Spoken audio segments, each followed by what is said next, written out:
How's it going, everyone? Kayne here, and welcome to the next episode of Kayne Talks Games. I took a really long time to do the next episode. It's just, I feel like I keep explaining it every time, but it's 3 different series that I'm doing.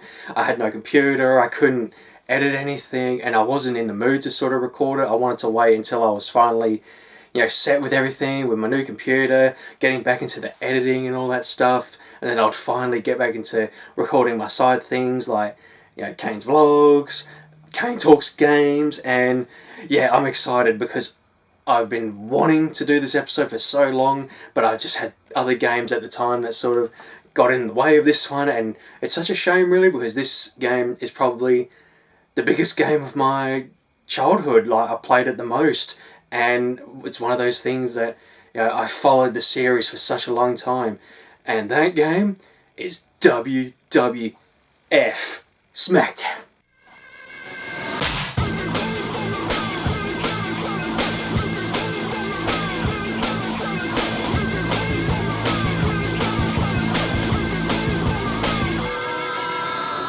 WWF Smackdown. Funny enough, this was the game that introduced me to wrestling. And it's funny I say that because I previously did see videotapes of wrestling, years earlier. If I remember correctly, it may have been 97 or possibly 98.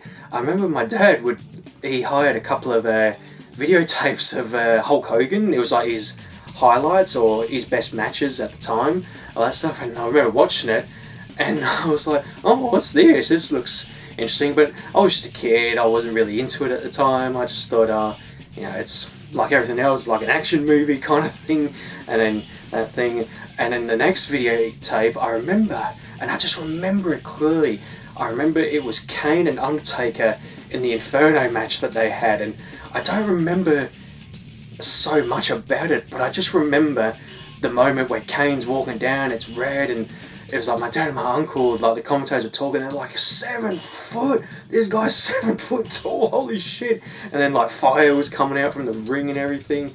And actually it may not have even been the Inferno match, it may have been just him doing his pyro. But yeah, so what I'm saying is I have been introduced to wrestling before, but I didn't take it as serious, not until WWF Smackdown. And this game I wasted so many hours on, so many days and months. I would be investing my time into this game, and it was just, how would I put it? It wasn't the best, if you know what I mean. I know there was like Nintendo 64 games like WCW and all that were really good, and then there was like WWF Attitude and Warzone. That it was good. I mean, I've played that quite a bit, especially ECW. See, I'm colliding with other things here, but I remember SmackDown 1. It was like the first of its, of the series, and yeah, it was really, how would I put it? See, it wasn't really familiar over here. I remember. Actually, that's what we'll do. I was trying to think of how to start this thing. See, I didn't hire the game, I didn't know about the game. It wasn't until a friend of ours come to visit once, and we had a demo. See, I remember PlayStation, our dad would always get the latest magazine and we'd get the demos, and we were going through it, and he'd happened to see Smackdown, which he actually owned, and he said, "Oh, let's play it, oh come on, you will like it, it's really good." And I got my ass kicked. I remember it clearly. I think I was Stone Cold, or I may have been The Rock, and he was the Undertaker, and he tombstoned me and KO'd me. I'm like, I don't know what happened. I can't play, because bear in mind, I thought it was like Tekken. I'm button mashing. It's like a fighter, but it's 3D, and I'm not familiar. I'm trying to do stuff, and I'm thinking, oh, this sucks. I can't even play it. Hours later, I kept playing it, and I fell in love with it. I fell in love with it. I loved the game. Then Luke was the same thing. He fell in love with it, and we just absolutely, just taking up the time every day. Every time we come home from school, WWF Smackdown.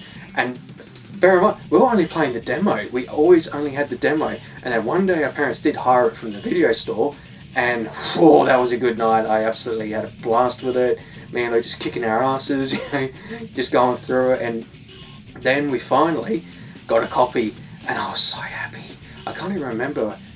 I think it was our birthday, or it may have been because we were really good and our parents decided to treat us, and we finally got a copy of WWF Smackdown.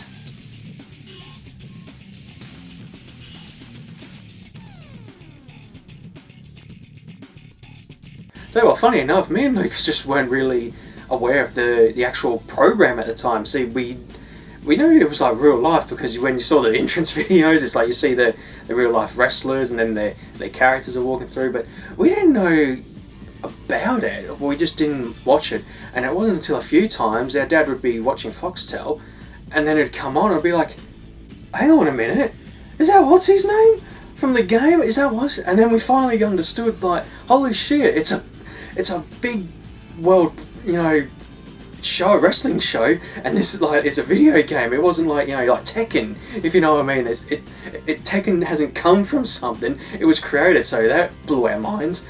And it wasn't until 2001 until we finally sort of started getting invested into it, because we didn't know what time it was on, and at the time you didn't have a Foxtel magazine, you had to order it. You couldn't just, search for the programs, you could only see ahead by an hour, and we just never knew when it'd be on, and then that's when we finally got into it. And excuse me, burping again. And yeah, it's one of the games I just absolutely loved. And to do the playthrough I did of it a few years ago, it just come back to me naturally, because I've been so bummed out with later WWE games. I just wanted to do something, fun, and to jump back into that game, it just really kicked my spark for wrestling again, because I was sort of, even with the program, I was sort of losing it, but I can always jump into SmackDown. I should have done SmackDown 2 as well, but that's a separate video, because if you think about it, SmackDown 1 was me and Luke's game, we absolutely loved it. SmackDown 2 just upped the ante by a whole margin, is that the right term? Or a whole lot. So yeah, the SmackDown was just a taste for us, and then SmackDown 2, oh man, it just, so many new wrestlers, and just so many, just to have because we were watching the program sort of at the time, and then seeing the cool wrestlers that were during that time into this SmackDown 2 was really awesome. And yeah, I think that's it for that section. Just to talk about the history, I'll talk about some of the fun matches and moments of the game. The very best, ladies and gentlemen, in the history of this business. Not only the WWF, but the history of this business. The Undertaker and Stone Cold in the ring tonight. And quite frankly, you got to throw Ric Flair in there as well. The one thing I was really bummed about, the titles. Me and Luke weren't too fussed with it at the time, and then because it was just jump in the game, I want to do a Stone Cold Stunner, quick as I can. And then I found out about the title matches, and I thought, I want to be the WWF champion. And me and Luke would just be like, so if you want to be WWF champion, I get to pick two titles after you, because the WWF title is the most prized, title in WWF. So Luke would be like, I want the Hardcore and the Intercontinental title, and then we'd make, our own custom wrestlers. It just sucked there was only 4 at the time, so me and Luke, we'd make our wrestler and then we'd delete them, make another one, then go back. We were really good at remembering our formulas. I know it was just a crappy slide of each wrestler and all that stuff. It was, SmackDown 2 was when it really pushed up the creation speed. But I remember just going through the pre-season, it was always fun, and then once you got bored of that wrestler, you deleted him, made a new one. So me and Luke would always keep tally of like who would be, who was the former champion. So say Matt Blade, perfect example. Matt Blade, I'm going to talk about him, in a separate set, because he was such a big character in my time, and I've brought him into EWS along with his partner, Carlos Valentine and Crystal, his tag team partners, and me and Luke were just so good at, writing things down, keeping documents of who was who, because at the time it was only 4 core slots, and it was just awesome setting up matches and challenging for the titles. Just sucked you never actually saw the belt, but it had a little title on it to say that you were the champion, so that it was okay. And while I'm on the subject of the matches, I remember the steel cage match was always a really fun one, and the Royal Rumble. But I'll do the steel cage first. I just remember climbing up, punching the cage as fast as you can, and then the Royal Rumble was always a fun one, especially with friends over. Just at the time, no one had a multi-tap, and then me and Luke, well, Dad managed to get one, so our 4 people in the Royal Rumble just whipping each other over who could be, the standout person to win. And I tell you what, if you could win the match as your picked superstar, or wrestler I should say, not superstar, you were just a legend. I mean, I don't think I ever was able to do that, but yeah, that was really fun time. Such awesome moments with that Royal Rumble match.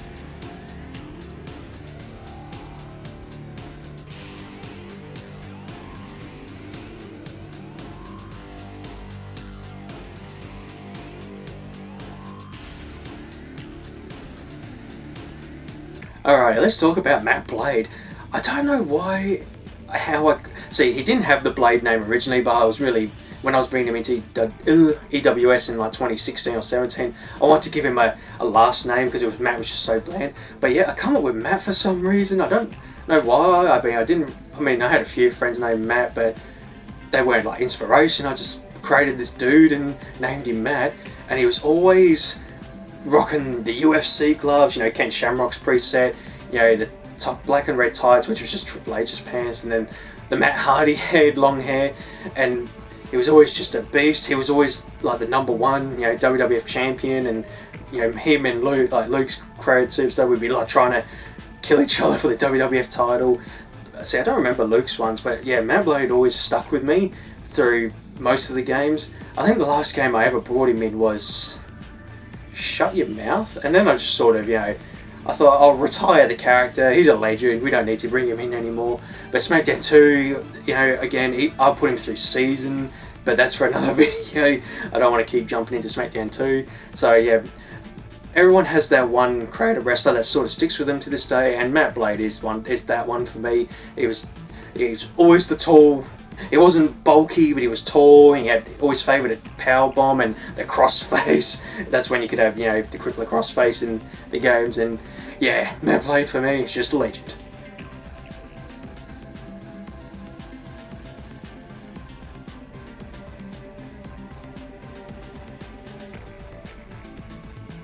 The one thing that was really bad about this game, and when me and Luke were watching the product, we were really bad when it comes to not trying this shit at home.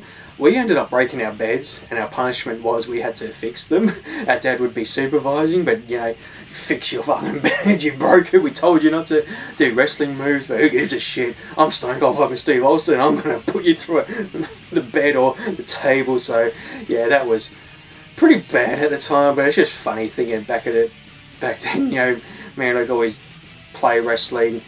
And I still remember that day when I did the move and the bed went crack, and we're fucked. And then it's like Mum and Dad were like, what was that? Nothing. And excuse me. And yeah, that was it for that memory. Not many. Oh, see, we used to do it in a score a lot because of me and Luke and our friends. We got it really, it was on the teacher's #1 watch list. There was things like cards, because, gambling, Pokemon cards at the time. The second one was... What was the second one? I think it was Kiss Chasey. For some reason, a bunch of kids, we were just like, instead of playing tag, you had to kiss the other person. So that was a pretty, a big one to stop trying to do, because especially, infections, that kind of thing. If someone has a really serious, how would I put it? Not like herpes, if you know what I mean, but if they had like eczema and it's like transferred through, lip contact. It wasn't ever on the lips; it was always on the cheek. But yeah, they try to nail that. And wrestling was #1 because a group of us, we were just the top wrestlers in the school. We were always the the tough SOBs, and because of that, teachers were always trying to make sure we weren't doing it, so we'd find a different location to try and do it. And we weren't dumb. I mean, we were really smart. We weren't, complete idiots. We weren't doing a fucking tombstone pole driver or a bloody, Walls of Jericho or the Lion Tamer where he'd break someone's back. But there was always that one kid that would go too far and would be like, no, you piss off, you're ruining it. You're not supposed to hurt us. We're not supposed to hurt each other. Just like the actual thing, you have to look after each other. You can't just, drop someone on their head, that kind of thing. So we were very you know, very careful, even though we shouldn't have been trying that shit at home. And I know there's going to be one comment, oh, you shouldn't have been doing that, don't you listen to the rules? Fuck you. We don't care. We're rebels, we're stone cold, we don't fuck the rules, that kind of shit. And yeah, I always favoured the stunner. I just love the Stone Cold Stunner, but it always hurt my bottom, you're always dropping it. And we did try the power bomb, but that was too dangerous. When we did do it, it was always 2 people. It was never just one person. Chokeslam was always a safe one. Chokeslam was good. Crossface had to be banned because that was just too blocking the nose and the mouth, especially if people weren't doing it right. And then some people were pulling too far back. And what was another serious one? We were able to do the 3D. That was pretty good. I'll tell you what my favourite one was. The stink face. Rikishi was such a fan favourite for us in the group, and the challenge was who could get the stink face. It was like no one knew who was going to do it, but you had to watch yourself. Say if I do a stunner on someone and they go, oh, against the thing, suddenly, stink face! And someone tries to run in and do the stink. I mean, we keep the pants up, we don't just drop our pants, but that was always a fun game between us. It was just, who could land a stink face, and whoever got it was like, stinky, get away, you little nasty.